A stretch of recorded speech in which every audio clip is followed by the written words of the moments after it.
Su evangelio relata el fin del ritualismo judío y la manifestación de Dios, hombre, en la tierra.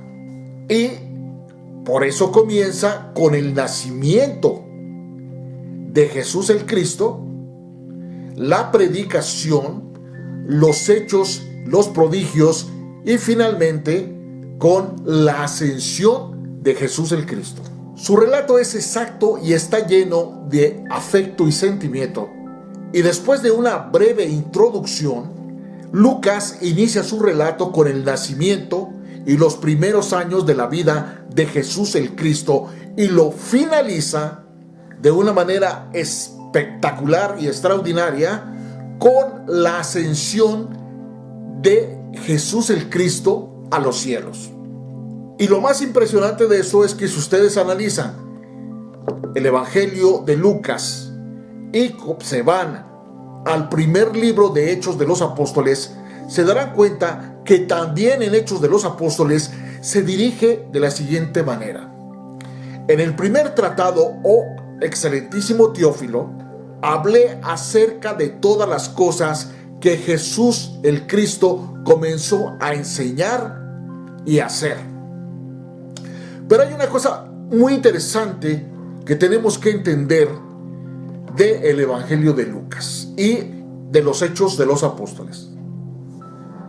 Lucas dirigió su Evangelio y los Hechos de los Apóstoles a Teófilo, y con la clave espiritual que el Espíritu Santo le había manifestado para poder hacer esta obra, él revela el significado y el simbolismo teológico, no histórico, no filosófico, sino teológico de Jesús el Cristo, es decir, de su evangelio. Por eso se dirige a Teófilo, que es a los que aman a Dios. Teófilo es el que ama a Dios, el que busca a Dios, el que busca de manera extraordinaria y persistente a Dios. Entrelazándolo de esta manera con el versículo inicial de los Hechos de los Apóstoles, dice en el primer versículo: en el primer tratado, oh Teófilo, hablé acerca de todas las cosas que Jesús el Cristo comenzó a hacer y enseñar. Por todo esto, nos damos cuenta que la obra de Lucas es imprescindible para todo aquel que quiera adquirir conocimiento, sabiduría e inteligencia para ser un hacedor de la palabra de Dios, y no tan solo un seguidor de una religión, cualesquiera que ésta sea. Médico de profesión, Lucas estaba dotado de la clave espiritual que el Espíritu Santo de Dios le concedió al comprender el simbolismo teológico, no histórico, no filosófico, de la presencia de Dios en la tierra. Probablemente a esto se deba la transposición al campo pictórico del arte con que Lucas supo describir los personajes en su obra. Para dar a conocer su obra a aquellos que tienen una predisposición para buscar por sobre todas las cosas a Dios. Por eso, Teófilo significa el que ama a Dios. Es importante, queridos amigos, que veamos un detalle. El símbolo como evangelista de Lucas es el toro. Y en los simbolismos que utiliza la Biblia, el toro denota poder y fuerza. En el templo de Salomón había una fuente que se denominaba el Bar Fundido. Esa fuente descansaba sobre 12 toros que estaban divididos en 3 grupos, todos ellos mirando a los 4 puntos cardinales. Y eso lo pueden confirmar en 2 de Crónicas 4:2-4. Los toros representan las 12 tribus de Israel. Cada símbolo de cada tribu de Israel ha sido reemplazado por el símbolo del primogénito, es decir, de Jesús el Cristo.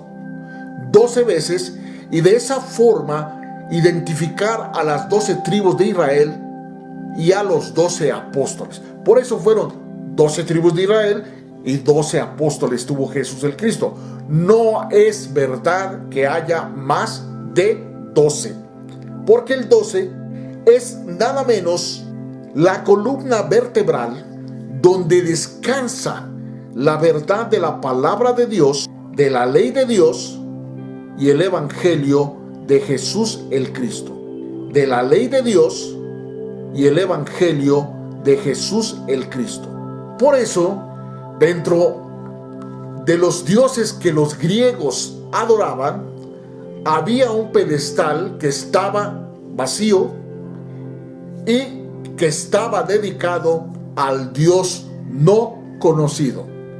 Y justamente fue Pablo y Lucas en Atenas que dijeron: ese Dios que ustedes no conocen, ese es justamente del que yo les hablo. Finalmente podemos ver que hay diversas versiones acerca de la muerte de Lucas. Unas tradiciones lo hacen sufrir martirio en Patras, otros en Tebas de Beocia, que era Grecia, y otros hablan de que murió en Roma. Pero lo más importante de todo esto, mis queridos amigos, es que es importante, es necesario que entendamos que cuando vamos a escudriñar el libro de Lucas, el Evangelio de Lucas, vamos a tener una información detallada con una clave espiritual en cada uno de los textos y en cada uno de los personajes que utiliza Lucas para escribir su evangelio. Primero, que desde el punto de vista histórico nos da ciertas informaciones que nos permiten saber exactamente en qué época estamos hablando. Y segundo, tener la extraordinaria bendición de poder recibir directamente la manifestación clara que Lucas nos hace a través de su evangelio de la muerte del ritual judío para establecer el nuevo orden de las cosas, que es la adoración a Cristo. Gentiles amigos, los invito a que me acompañen a este estudio que vamos a hacer de el Evangelio de Lucas para extractar la esencia misma de lo que en realidad Dios ha querido desde tiempos inmemoriales que nosotros conozcamos. Estamos en pleno siglo XXI y desafortunadamente todavía no nos ha resplandecido la luz del Evangelio, porque hay intereses creados que están impidiendo que esa luz llegue a nosotros y podamos verdaderamente conocer la esencia misma de todo lo que está ordenando Dios acerca de nosotros en su palabra. Los espero en la próxima emisión de Escudriñando tu Palabra. Gracias, Dios los bendiga, cuídense mucho